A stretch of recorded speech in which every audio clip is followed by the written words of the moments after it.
Hello అండి అందరికీ welcome back to our channel. ఈరోజు మనమైతే బెండకాయ కూర చేసేద్దాం. ఏంటి బెండకాయ కూరనా? ఎవరికి బాగుంటుంది చెప్పు, అసలు నచ్చని నచ్చదు. భలే ఉంటుంది. నా స్టైల్లో ఎలా చేయాలో చూపిస్తాను, చూసేయండి. ముందైతే మనం బెండకాయ స్మాల్ పీసెస్ కట్ చేసుకోవాలి, టమోటాలు ఉల్లిపాయలు కట్ చేసుకోవాలన్నమాట.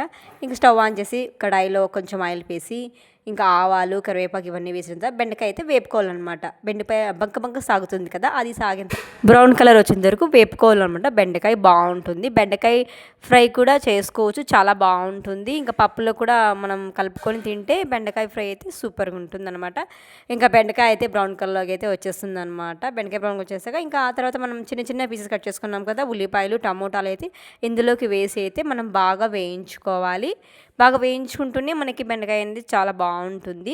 అది బంక అనేది సాగదనమాట, చాలా బాగుంటుంది బెండకాయ.